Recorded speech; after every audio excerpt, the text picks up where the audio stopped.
Bismillah. Assalamualaikum warahmatullahi wabarakatuh. Bismillahirrahmanirrahim. Alhamdulillahi rabbil alamin. Wa bihi nasta'inu ala umurid dunya waddin. Allahumma salli wa sallim wa barik ala habibina wa syafi'ina sayyidina wa maulana Muhammadin wa ala alihi wa ashabihi wa man tabi'ahum bi ihsanin ila yaumiddin. Amma ba'du. Jadi bulan ini kita membahas tema cinta. Semoga tidak dianggap lebay ya. Kalau saya ngomong cinta itu mungkin bagi orang tertentu, alah ngapain tema kurang membumi, kurang dahsyat. Tapi menurut saya mungkin penting wacana-wacana seperti ini. Apalagi hari ini kita sering melupakan wacana-wacana kelembutan seperti cinta ini. Karena dikejar-kejar oleh banyak target, dikejar-kejar oleh banyak tekanan hidup. Maka yuk, padahal idealnya cinta adalah sesuatu yang dianggap paling utama oleh banyak filosof, oleh banyak teolog, oleh banyak ulama, banyak sufi dan lain sebagainya. Kita juga sering, mungkin hitungan saya kita setiap tahun kalau bulan Februari kan memang temanya tema cinta. Kecuali tahun lalu temanya patah hati. Tapi kan ya patah hati bagian dari cinta juga. Baik, bulan ini cuma kita membahas cinta agak dalam ya. Mohon maaf kalau nanti rasanya kok sangat jauh Pak dengan tipe yang semacam ini. Makanya temanya cinta yang coraknya spiritual. Saya ambil dari banyak tradisi. Nanti kita puncai di sufismenya Hafidz Ash-Shirazi. Jadi ketemu wacana spiritual keislamannya di minggu terakhir. Kalau malam hari ini kita jelajahi dulu ya beberapa wawasan-wawasan. Malam hari ini kita temui beliau. Ini orang unik, kontroversial. Saya tidak tahu nanti teman-teman setuju atau tidak dengan gagasan-gagasan beliau. Kalau tentang cinta mungkin banyak setujunya, tapi beliau punya gagasan-gagasan lain yang mungkin tidak cocok dengan teman-teman. Tapi marilah kita jelajahi dulu. Urusan setuju tidak setuju nanti. Beliau ini filosof mistikus asal dari India. Osho nama panggilan beliau. Kadang dipanggil juga Rajneesh Acharya. Rajneesh Acharya itu guru. Acharya itu guru yang tidak hanya paham tapi juga sudah menjalankan dan sekarang ngajar. Itu Acharya namanya. Jadi kan banyak guru itu yang cuma paham saja, ilmunya dari buku saja terus disampaikan. Dia sendiri belum menjalankan. Maka belum bisa disebut Acharya. Sufi kok terus ngajar, itu mungkin levelnya kayak Acharya ini. Nah, saya tidak berani bilang saya Acharya. Ilmuku ilmu buku. Mungkin juga ilmu Google sebagian. Jadi ada Acharya, beliau juga dipanggil Bhagwan, orang suci. Kalau Rajneesh itu juga nanti jadi nama alirannya, gerakannya. Yang ini juga kontroversial. Baik di India maupun nanti ketika beliau pindah ke Amerika, termasuk saat balik lagi ke India. Ada banyak intrik-intrik, ada banyak kontroversi-kontroversi dalam baik gagasan-gagasan beliau maupun sejarah dari pergerakan beliau. Ya silahkan teman-teman baca detailnya, boleh cari di Google. Osho atau Rajneesh. Tapi beliau ini kalau di barat mempelopori tren baru, aliran baru yang nanti dikenal sebagai New Age. New Age itu spiritualitas baru. Secara umum biasanya New Age itu punya ciri spirituality without religion. Spirituality yes, religionnya no. No dalam arti lebih fokus pada spiritualitasnya, bukan formalisme agamanya. Itu kalau di barat namanya New Age. Osho ini nanti juga begitu. Gagasan-gagasan beliau itu macam-macam tradisi spiritual, barat dan timur. Ada Hinduisme, ada Buddhisme, Jainisme, Sufisme, mistik dari tradisi Kristen juga, dan banyak tradisi-tradisi termasuk Taoisme, Tantrisme. Kalau nanti teman-teman menjelajahi pikiran beliau, bau-baunya Nietzsche-nya ada, Sigmund Freud-nya ada. Cuma beliau ini kontroversi kalau di India karena ajaran-ajarannya dianggap nabrak moralitas Hindu. Begitu pindah ke Amerika, ajaran-ajarannya dianggap nabrak moralitas Kristen. Tapi memang prinsip dasar dari ajaran beliau adalah kebebasan spiritual. Jadi dasar kebebasan ini kan agak kontroversial karena manusia itu kecenderungannya keterikatan demi keterikatan. Kita itu kan mengidentifikasi diri kita sebagai bagian dari ikatan-ikatan tertentu. Nah, itu yang mau didobrak oleh Osho antara lain. Baik ya, semoga siap ya. Beliau ini kalau di India itu dipanggil, ini agak ledekan, yaitu guru sek. Unik ya. Kenapa? Beliau pernah nulis buku tentang sek yang itu sangat kontroversial. Karena di antara kebebasan yang ditawarkan oleh Osho adalah kebebasan seksual. Tapi nanti kita lihat ada konsepnya sendiri, meskipun ya kalau kita tidak biasa kita akan kaget dengan konsep itu. Kalau di Amerika dikenal sebagai guru Rolls Royce, karena beliau ini ceritanya kaya raya luar biasa, kemana-mana pakai Rolls Royce, nyentrik. Kalau pakai baju ya kayak baju orang kaya. Ini semacam sindiran. Dan ada ceritanya seorang muridnya yang ingin membelikan beliau mobil Rolls Royce itu, ingin dibelikan 365 mobil biar tiap hari bisa ganti kalau ingin pakai ya.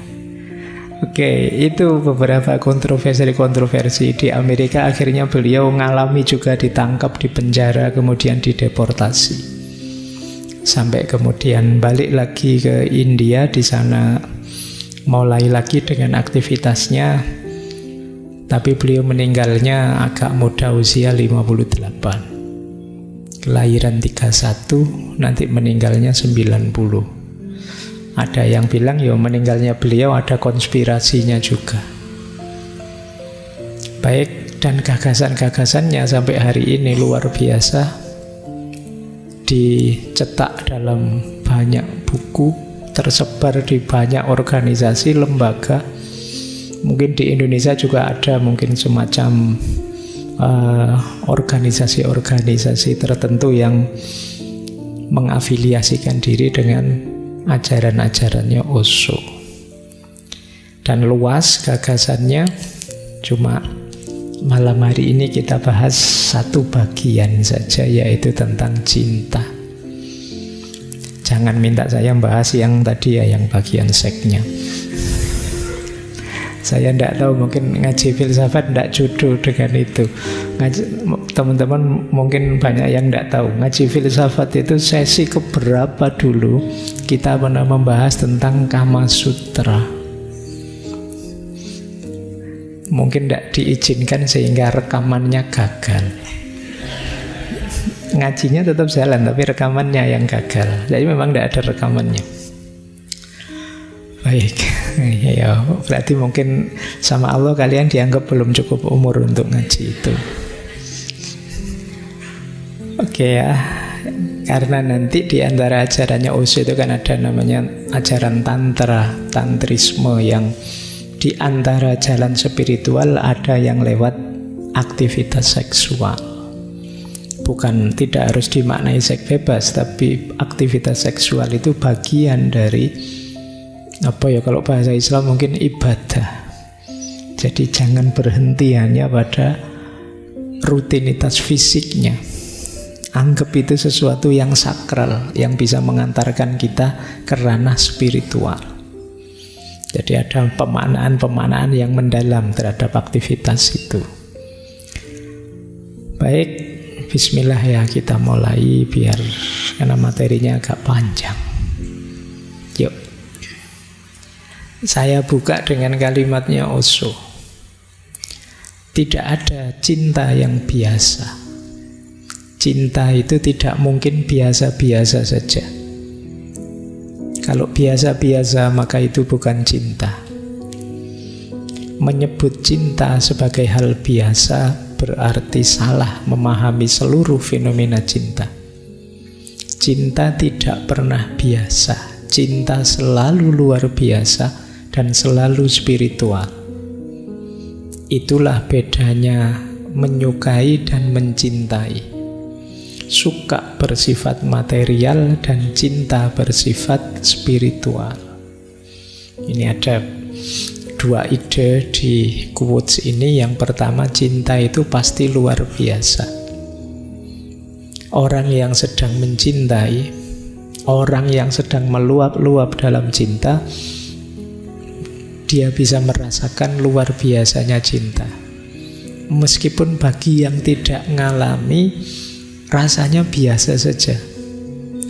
Tapi itu luar biasa bagi yang ngalami. Kadang-kadang kan kita agak nyinyir, misalnya lihat teman kita dengan pasangannya, alah gitu saja kok. Tapi itu luar biasa bagi yang ngalami.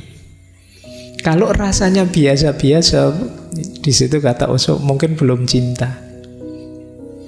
Gimana kamu rasanya jatuh cinta? Alah biasa, ternyata tidak istimewa-istimewa amat, mungkin ya belum cinta. Dia pengalaman yang pasti luar biasa dan tidak sekedar suka. Kalau masih hanya sekedar suka, berarti masih materi. Kalau masih materi belum cinta. Cinta itu spiritual, ke dalam, kerohanian. Kalau masih berhenti di fisikal, di materi, cantiknya, kayanya, enak diajak ngomongnya, itu masih mungkin masih suka saja. Belum ada unsur spiritualnya.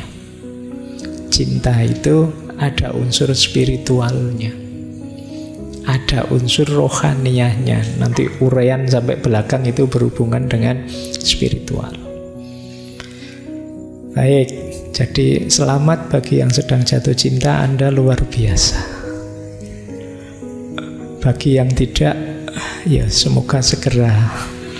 Ya, oke ya.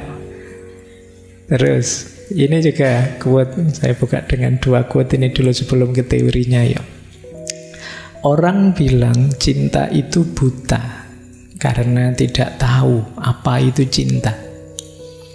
Kukatakan kepadamu, hanya cinta yang punya mata.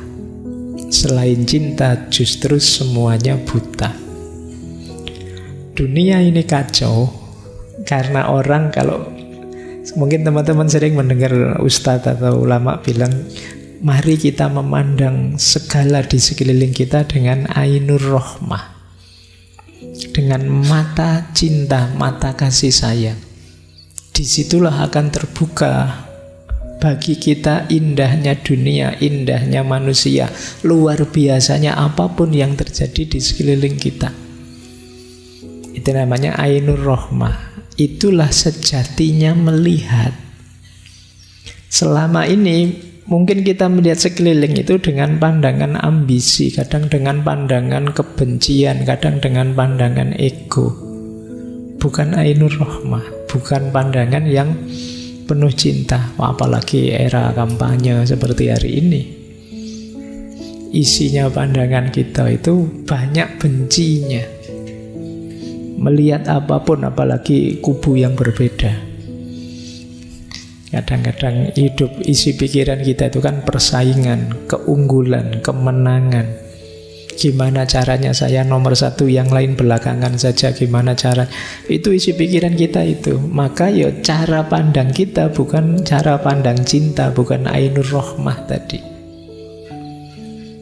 Ya seperti kalimatnya Maulana Jalaluddin Rumi, kita itu sering melihat manusia hanya casingnya. Kita tidak melihat di balik casing. Kalau di balik casing itu ada taman yang indah, kata Rumi. Yang itu bisa kita akses hanya dengan mata cinta, hanya dengan ainur rohmah. Ilustrasi sederhananya, kalau kalian sedang jatuh cinta, itu kan pasanganmu yang sedang kamu cintai, itu kan rasanya cantiknya luar biasa, tampannya luar biasa, indah luar biasa. Meskipun bagi teman yang sekelilingmu biasa saja. Alah wong cuma kayak gitu aja kamu sampai segitunya sih. Loh, kamu tidak melihat keindahan yang dilihat orang yang mencintai ini. Maka kalau ingin hidupmu serba indah, pakailah kacamata namanya ainur rohmah tadi. Mata yang penuh kasih sayang. Ketika melihat manusia, kamu lihat kebalik dirinya. Di balik diri manusia itu ada banyak ayat-ayat yang indah. Bahkan ada wa nafakha fihi min ruhi, unsur ilahiyah di dalamnya yang maha indah. Cuma kita tidak akan bisa melihat itu kalau mata kita mata persaingan, mata iri, mata benci, mata ingin menaklukkan. Itulah yang membuat kata Osho, hanya cinta yang melihat, yang lain semuanya buta. Baik, kita lanjutkan ya. Oke, lumayan dapat 2 quotes. Sekarang kita lanjutkan ke teorinya. Nah, ini teorinya. Menurut Osho, cinta itu ada 3 dimensinya. Kalau teman-teman sedang hidup dalam cinta, coba perhatikan ada di level cinta yang mana yang sedang teman-teman rasakan sekarang. Ada dimensi kebinatangan, ada dimensi kemanusiaan, ada dimensi ketuhanan. Tema kita cinta spiritual itu yang tema dimensi ketuhanan. Dimensi kebinatangan itu berkaitan dengan kebutuhan biologis, tarikan-tarikan hasrat nafsu. Kata Osho, normal kita punya itu, punya nafsu, punya keinginan. Tapi jangan berhenti di dimensi kebinatangan ini. Kenapa berhenti di dimensi kebinatangan? Jatuhnya kita hanya ingin enak saja. Kita hanya ingin nyaman saja. Kita jadikan yang kita cintai sebagai alat kita untuk memenuhi keinginan dan kebutuhan kita. Cinta yang berhenti di dimensi kebinatangan jatuhnya eksploitatif. Jadi jatuhnya memperbudak. Kata Osho, posesif. Kamu hanya milikku, tugasmu menggembirakanku, memenuhi keinginanku. Pokoknya segala kepentinganku harus terpenuhi dengan kehadiranmu. Nah, ini level kebinatangan. Yang kedua, level kemanusiaan. Kalau ini yang kita rasakan selama ini. Kalau yang pertama tadi kebutuhan biologis, kalau ini kebutuhan psikologis. Kita sama-sama saling butuh, kita sama-sama ingin menggembirakan, saling menguntungkan, membebaskan, tidak posesif. Nah, ini dimensi kemanusiaan. Cinta yang saling berbagi, saling setara. Ini dimensi kemanusiaan. Nah, jadi semacam kebalikannya yang biologis. Kalau ini saling membebaskan, engkau jadi dirimu, aku jadi diriku, dan kita saling mendukung dalam kebersamaan kita. Oke, terus ya. Yang ketiga, dimensi ketuhanan. Kalau di dimensi ketuhanan ini sifatnya eksistensial. Tidak lagi melihat aku berhubungan dengan siapa, siapa yang aku cintai dan siapa yang tidak aku cintai. Dalam dimensi ketuhanan itu, aku sudah berubah jadi cinta itu sendiri. Pribadiku sudah jadi pribadi seorang yang pecinta. Kalau di nomor 1, nomor 2 cinta itu jenisnya masih hubungan. Tapi di nomor 3 tidak. Jadi fokus yang nomor 3 itu bagaimana membentuk diri kita jadi pribadi penuh cinta. Terhadap apapun, sikap kita, perilaku kita itu perilaku mencintai. Ini cinta di dimensi ketuhanan. Kita menjelma jadi seorang pecinta. Orang yang menjelma jadi seorang pecinta itu ketemu apapun, mode dan modusnya adalah modus mencintai. Modus mencintai itu ya modus ingin memberikan yang terbaik pada siapapun yang ada di hadapanku, di posisi apapun, di peran apapun. Ini cinta level ketuhanan. Diri kita sudah berubah jadi cinta itu sendiri. Makanya kata Osho, kalau masih jenisnya hubungan, yang masih milih-milih aku mencintaimu dan aku tidak mencintai dia, ini masih belum di level ketuhanan. Kalau sudah level ketuhanan itu siapapun kita cintai. Sama seperti Allah itu kan siapapun hambanya. Ada yang mukmin, ada yang kafir, semuanya dicintai. Semuanya ditunggu untuk kembali. Jadi ini jenis dimensi cinta yang ketiga. Loh Pak, kalau begitu yang di nomor 3 ini nanti jadinya tidak fokus pada kekasihnya, tidak fokus pada, enggak, ya kekasihnya ya tetap, tapi itu kan salah satu saja.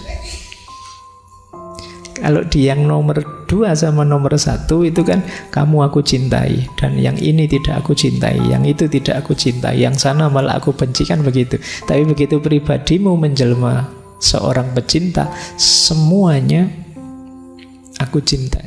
Ya tentu saja dengan cara mencintai sesuai syarat dan ketentuannya, sesuai ruang dan waktunya, tidak sama. Oh, karena kamu adikku, caraku mencintai begini. Karena kamu temanku, caraku mencintai begini. Karena kamu tetangga, caraku mencintai begini. Tapi pada semuanya yang aku berikan hanya cinta.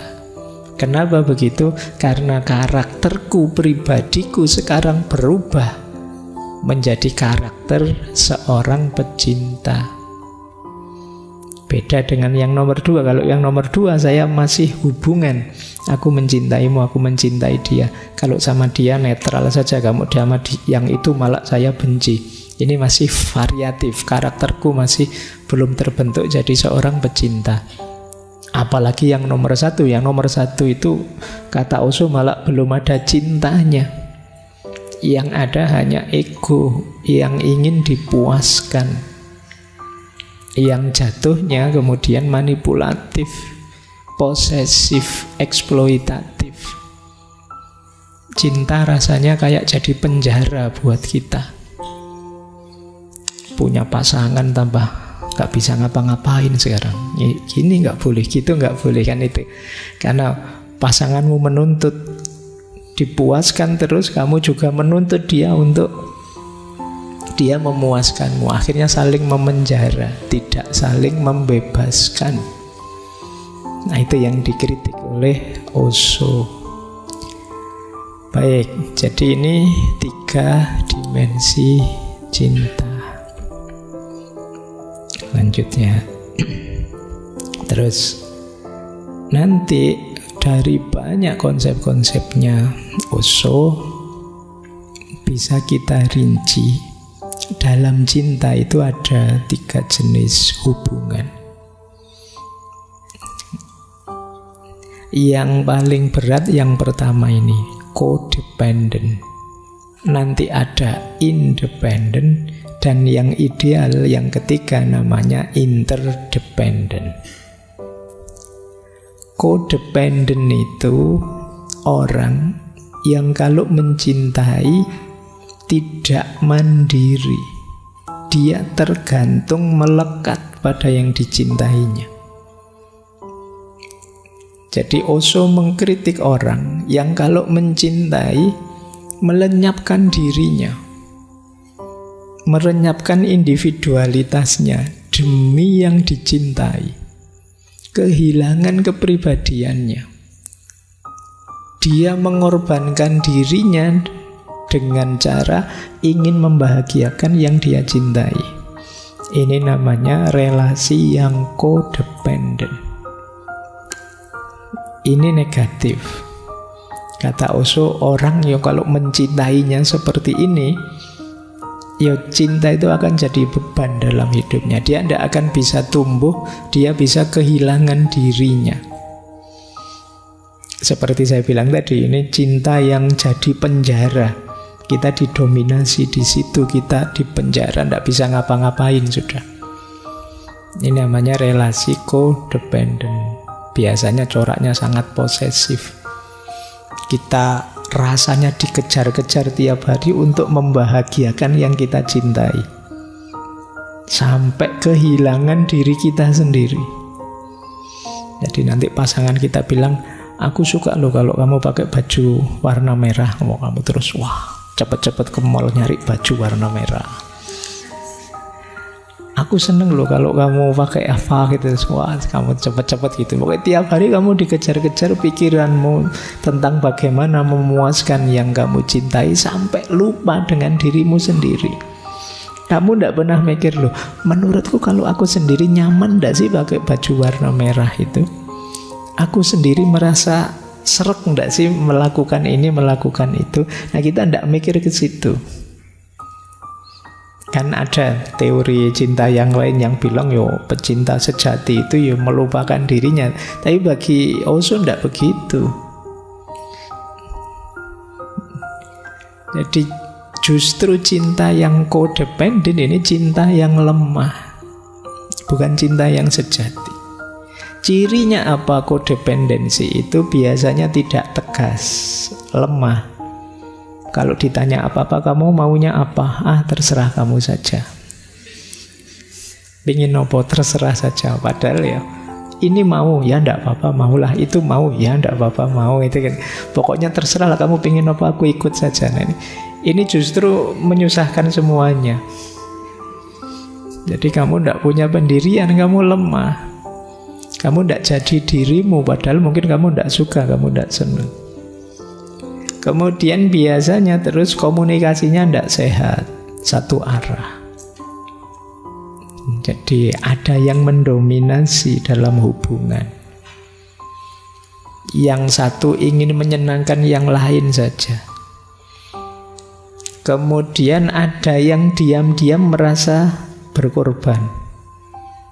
Aku sudah korban macam-macam loh untukmu. Apa yang sudah tidak kuberikan padamu? Aku sudah kehilangan waktu kuliah, teman-temanku lulus, aku belum demi dirimu.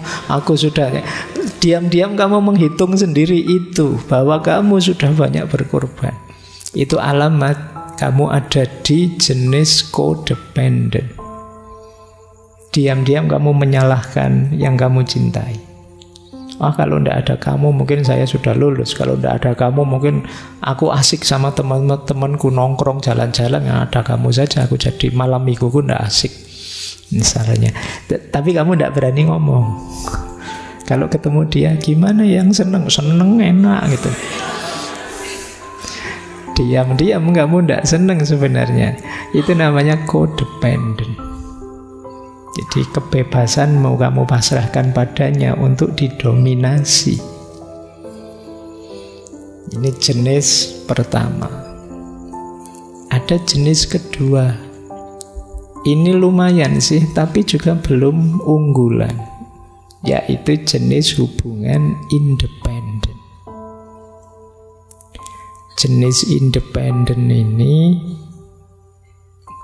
terlalu terpisah. Kalau tadi kan ada yang satu tergadai kebebasannya, kalau ini mandiri. Tapi karena terlalu mandiri, justru keintimannya jadi berkurang, kedekatannya jadi berkurang. Berdua tapi nafsi-nafsi. Nah, itu juga tidak enak. Namanya terlalu independen, terlalu mandiri.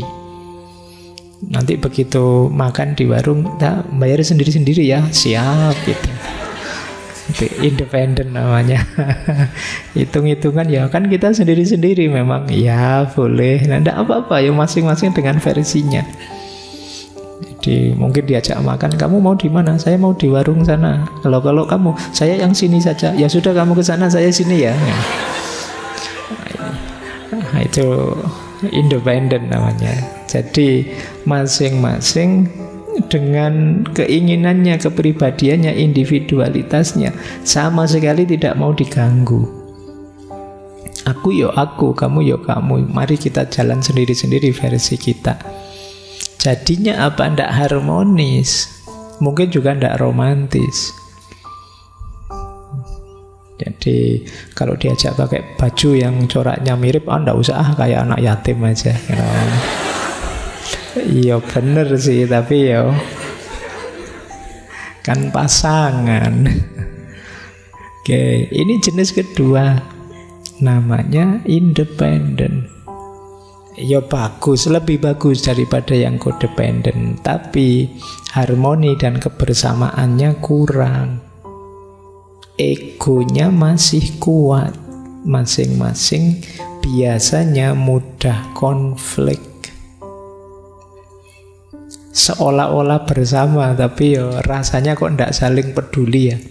Rasanya kok kurang perhatian ya. Kalau terlalu independen, terlalu nafsi-nafsi, aku ya aku, kamu ya kamu. Ya kebetulan saja kita seolah-olah seperti pasangan misalnya. Ini gaya independen. Coba kalian evaluasi lagi ya. Saya tidak tahu kalian punya hubungan dengan apa dan siapa. Itu kira-kira codependent apa independen? Yang diidealkan dalam banyak tulisan-tulisannya Osho, kalau bisa ya interdependent. Interdependent itu, interdependensi itu masing-masing masih punya ruang untuk pengembangan diri individualitasnya, tapi tetap menjaga komitmen dan keharmonisan bersama. Tidak ada yang berkorban, tidak ada yang mengorbankan diri, masing-masing saling mendukung pengembangan diri. Jadi dasarnya kepedulian dan penghormatan, respect dan care. Itu interdependent. Aku ya aku, kamu ya kamu, tapi kan kita ini punya keinginan bersama, punya cita-cita bersama, punya target bareng. Yuk saling bernegosiasi, saling membantu, saling menguatkan, saling berkomitmen. Oh, ini namanya interdependent. Cirinya apa interdependent itu? Tahu batasnya masing-masing. Itu ciri pertama sudah. Jadi oh ya, Ya kita bersama sih, tapi aku tahu yang bagian itu privasimu, monggo kamu dengan privasimu. Sampai di titik ini saya tidak mau ikut campur, itu sudah pilihanmu. Nah, ini namanya tahu batasnya. Meskipun tetap peduli, kok tiba-tiba pilihannya ngaco, ya saya ingatkan. Kemudian komunikasinya aktif, jadi komunikasinya sehat. Tidak saling cuek, tidak diem-dieman atau ngotot-ngototan ingin mendominasi. Saling menghormati, menerima tanggung jawab. Siaplah kalau memang ada yang bisa saya bantu, saya bantu. Nah, itu namanya mau menerima tanggung jawab. Untuk pengembangan diri kita masing-masing, kalau aku bisa menyumbang apa, akan saya lakukan. Terus interdependent itu dasar dan cirinya lagi kepercayaan, saling percaya. Kalau curiga terus, itu biasanya masih independen. Masing-masing tidak mau dicurangi, khawatir dikalahkan, khawatir didominasi. Akhirnya saling tidak percaya. Mau sih saya serius-serius, tapi nanti kalau kita jadi, kalau tidak jadi gimana, rugi saya. Terus jadinya ngambil jarak. Tidak ada saling percaya. Terus percaya diri. Mau apa-apa oke. Keinginanku ya saya sampaikan apa adanya, itu percaya diri. Terbuka dan jujur. Kemudian saling memperhatikan kebutuhan. Tidak egois mikir keinginanku sendiri sih yo. Sambil, oh kalau dia gimana, kira-kira begini ya. Kalau mungkin dia tersinggung ya ndak usah. Oh dia ndak cocok yang gitu ya ndak usah. Itu namanya saling memperhatikan kebutuhan satu sama lain. Itu yang disebut interdependent. Nah, jadi dari 3 ini ya silakan teman-teman mengevaluasi ya. Jenis hubungan dengan siapa saja, bisa saja dengan orang tua, bisa saja dengan saudara, dengan teman sekelas, dengan sahabat. Kalian itu codependent apa terlalu independen, apa sudah ideal di level interdependent. Baik, kita lanjutkan lagi. Nah, sebelum kita mencintai keluar, kata Osho, kita harus mencintai diri kita sendiri. Ini dasarnya sudah. Tidak mungkin kita bisa mencintai yang di luar diri kita kalau kita belum mencintai diri kita.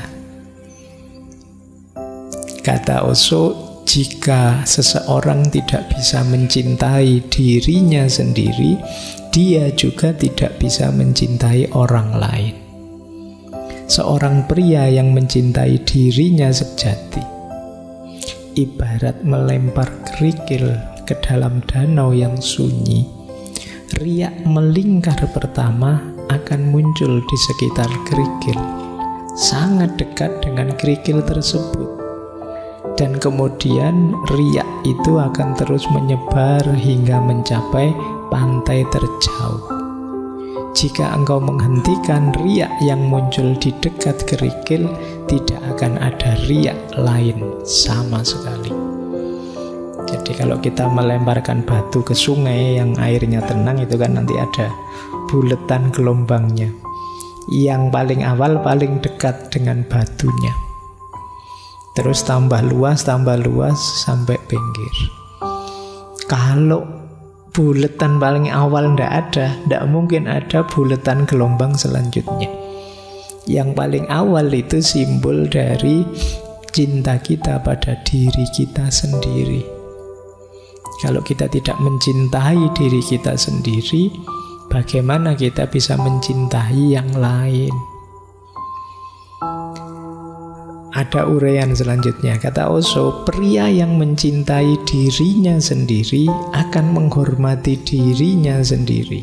Dan orang yang mencintai dan menghormati dirinya sendiri akan menghormati orang lain. Karena dia tahu, sama seperti saya, orang lain juga demikian. Sama seperti saya menikmati cinta, hormat, martabat, begitu pula orang lain. Kalau saya menghargai diri saya tahu caranya menghargai orang lain. Kalau saya mencintai diri saya tahu caranya mencintai orang lain. Oh, ternyata diperhatikan itu enak. Ya, saya tahu berarti untuk membahagiakan orang lain saya harus memperhatikannya. Jadi kalau kita peduli dengan diri kita, kita akan tahu apa yang membuat kita bahagia, senang, nyaman, dan pada akhirnya kita bisa melakukannya untuk orang lain.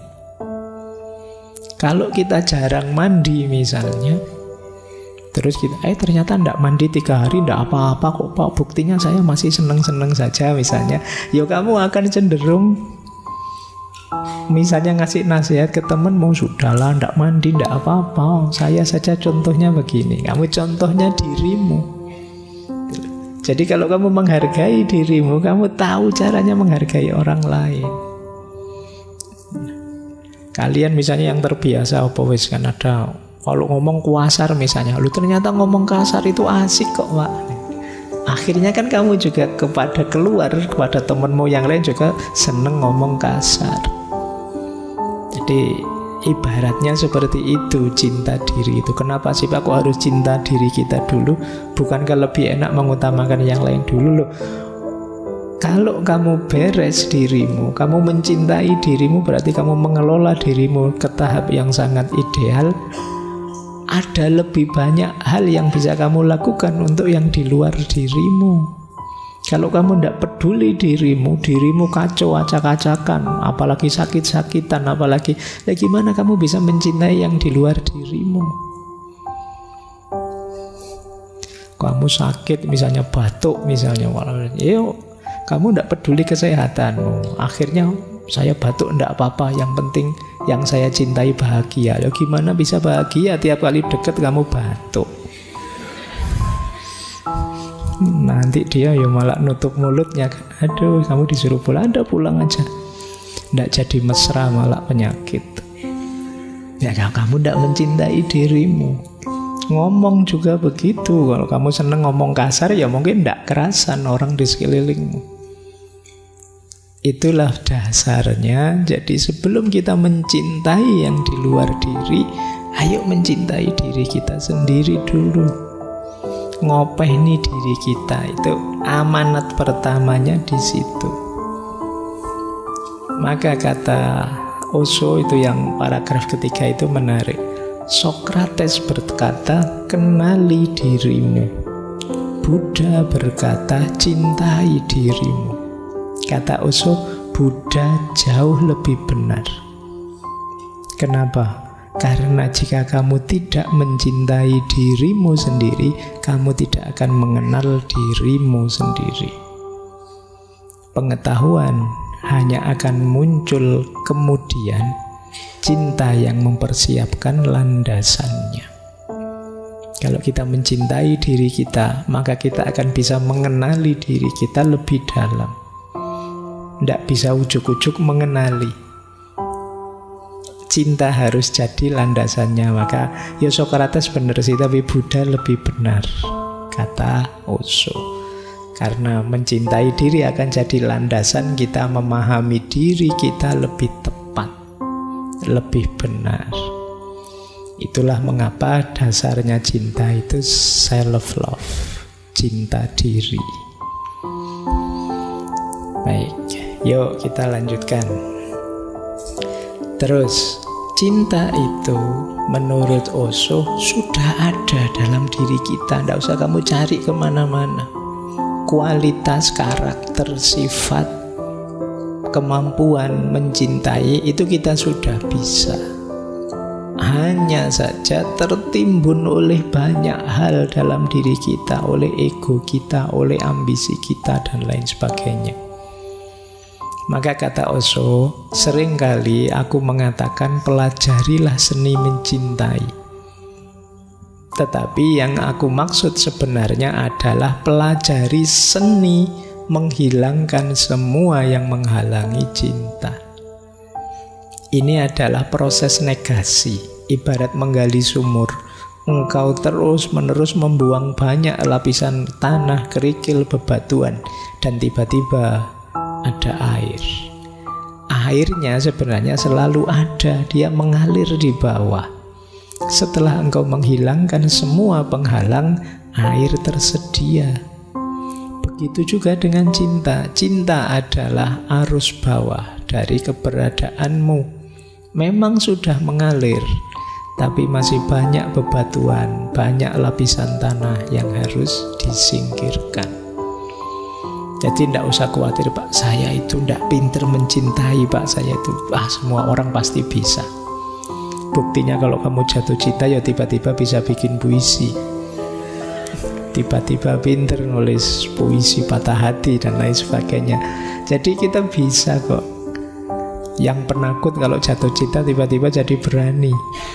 Yang biasanya kalau ngomong kaku tiba-tiba bisa ngerayu, bisa gombal, tiba-tiba bisa basa-basi, tiba-tiba bisa menyapa. Itu dasarnya cinta. Kita bisa kok sebenarnya. Hanya saja selama ini banyak tertimbun oleh macam-macam. Mungkin oleh ego, mungkin oleh gengsi, mungkin oleh ambisi, mungkin oleh cita-cita yang tidak perlu dan lain sebagainya. Berarti tugas kita apa? Yuk bersih-bersih diri ini terhadap hal yang tidak penting, biar cintanya bisa muncul keluar. Mungkin ada banyak kebencian dalam diri kita, yuk kita sisihkan, kita singkirkan. Mungkin ada banyak iri, mungkin ada banyak dengki, mungkin ada banyak dendam. Itu kita singkirkan semua. Pada akhirnya cintalah yang akan muncul. Di situ kita akan menjadi pribadi yang mencintai. Jadi prosesnya bukan latihan mencintai. Pak, saya tak latihan caranya gombal gimana caranya. Nggak usah, kamu sudah otomatis bisa kalau itu. Gimana ya Pak caranya peduli?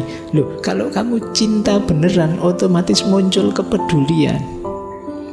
Tapi nggak bisa, Pak, saya rasanya sudah jatuh cinta tapi kok nggak bisa peduli, ya belum cinta berarti. Itu gerakan otomatis sudah ada di bawah kesadaranmu. Jadi jalannya berarti apa? Bersihkan. Mungkin kamu belum cinta, masih pamrih-pamrih, masih dagang, masih negosiasi dengan yang kamu cintai. Kalau itu sudah murni cinta, otomatis kamu siap berkorban, otomatis kamu peduli, otomatis kamu ingin membahagiakan.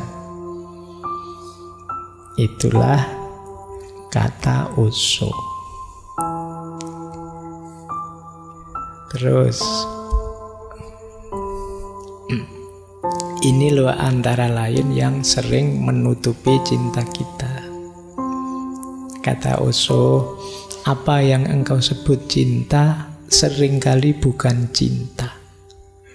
Apa yang engkau sebut cinta itu mungkin banyak hal lain, tapi bukan cinta. Mungkin itu seks, mungkin itu keserakahan, mungkin itu kesepian, mungkin itu ketergantungan, mungkin itu sikap posesif, mungkin banyak hal lain, tetapi bukan cinta, belum cinta. Nah, itu ya yang tahu kita.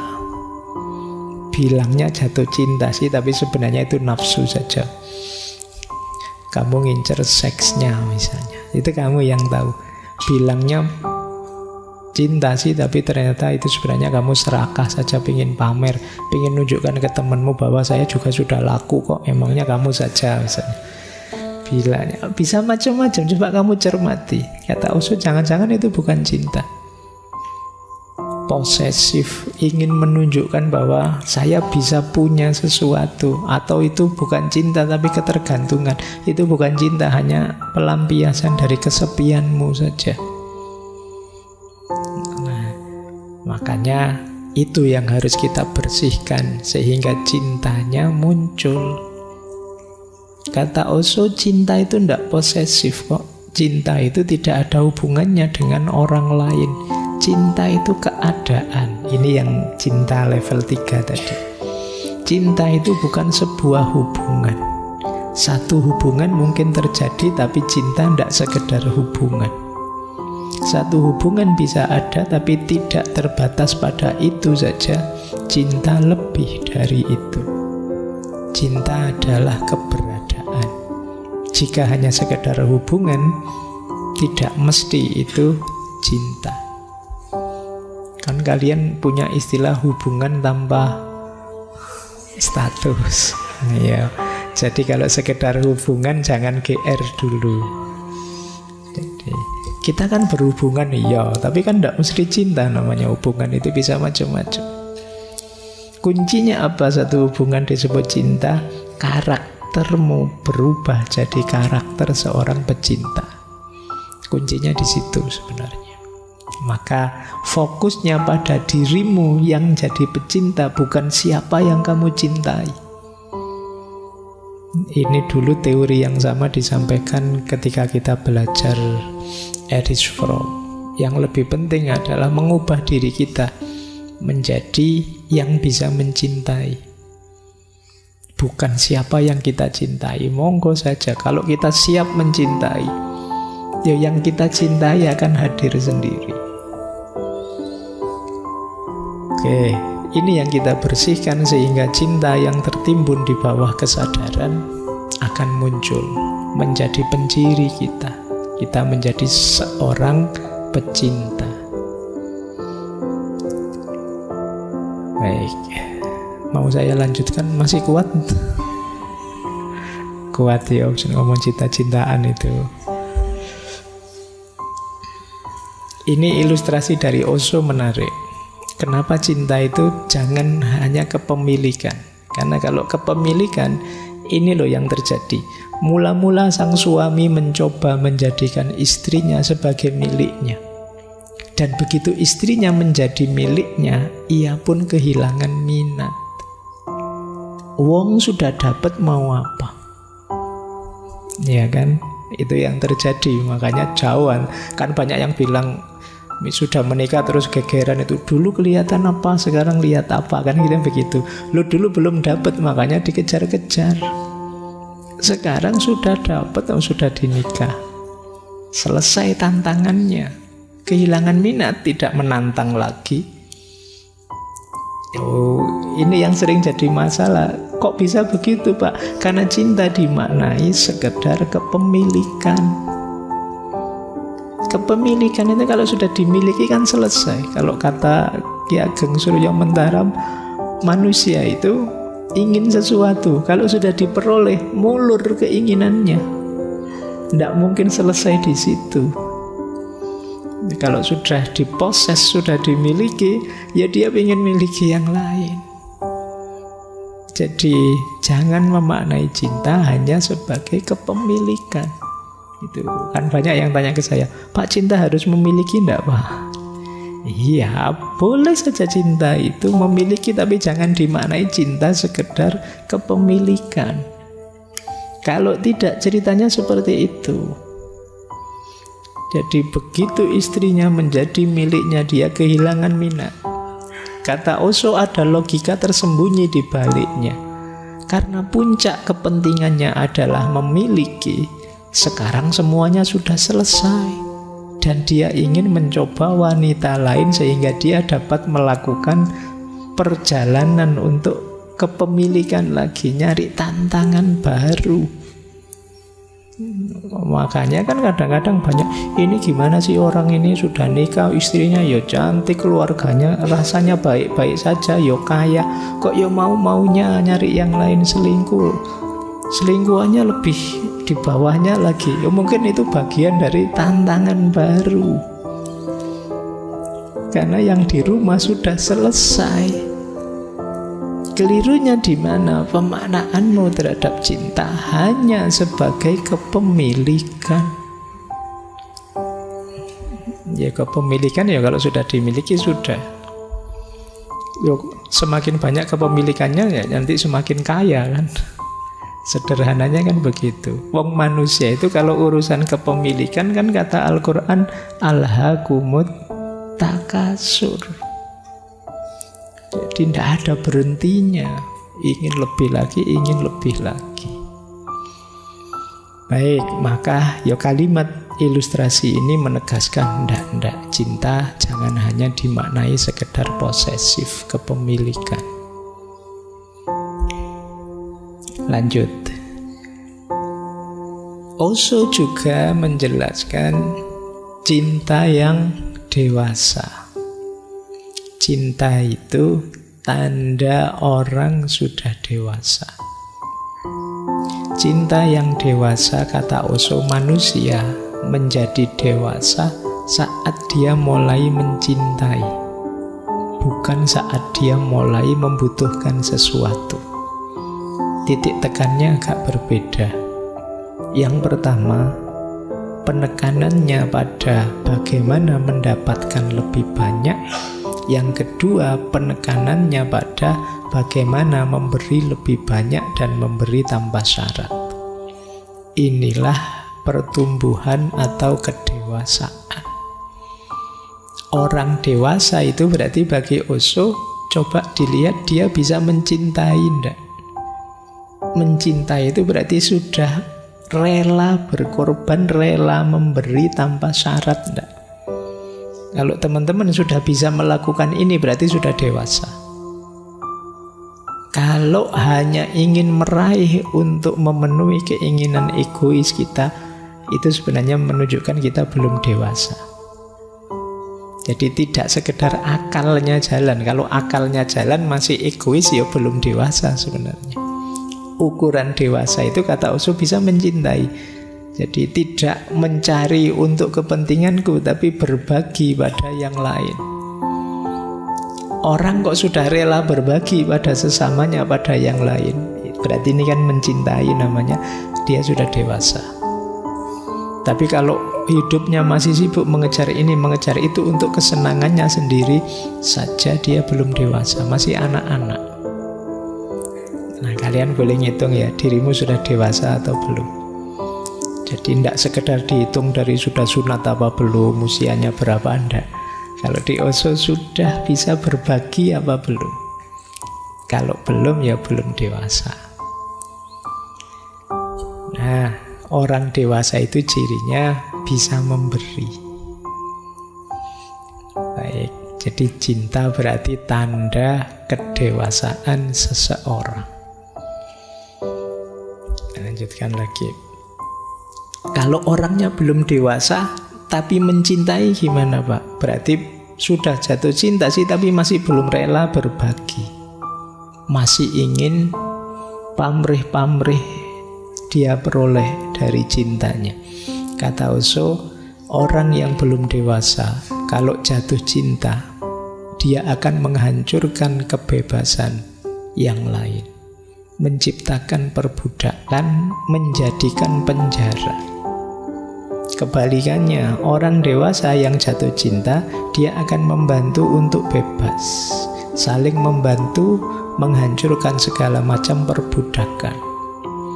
Dan ketika cinta mengalir dengan kebebasan, disitulah keindahan.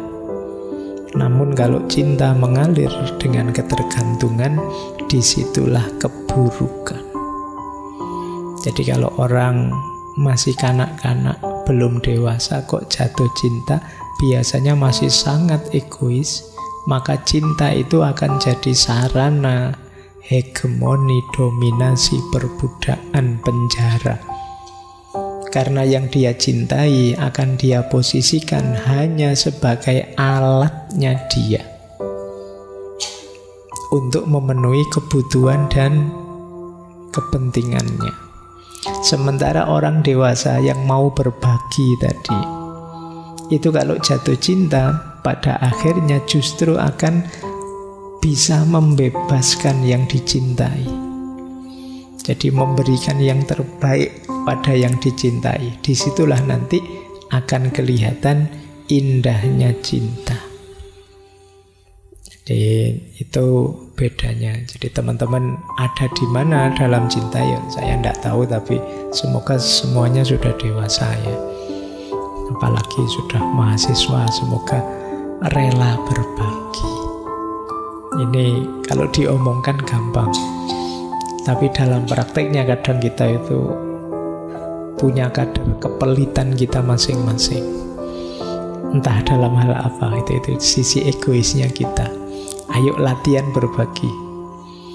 Makanya ada ayat Al-Quran itu yang bilang lan tanalul birra hatta tunfiqu ma tuhibbun. Jadi masih belum disebut kebaikan kalau engkau belum berbagi apa yang engkau cintai. Ini jangan dimaknai dum-duman pacar ya. Maksudnya kalau ingin berbagi sesuatu itu yang berharga. Jadi berbagi itu sudah dewasa, apalagi mau berbagi hal-hal yang kamu anggap berharga untuk dirimu. Nah, itu cirinya kebaikan. Kalau masih enggak, kalau masih saya punya yang jelek-jelek, barang-barang jelek tak bagi ke orang, itu masih belum kebaikan kan. Karena orang lain hanya kamu anggap tempat sampah saja. Jadi wadahnya barang-barang yang kamu tidak suka. Tapi baik itu, ini saya masih suka ini. Tapi ya sudahlah, kasih sama orang yang lebih butuh mungkin. Nah, ini baru kebaikan. Nah, jadi memang berbagi itu cirinya orang sudah dewasa, sudah matang. Kalau mencintai, ya yang ada di pikirannya untuk kebaikan yang dicintai. Inilah cinta yang dewasa.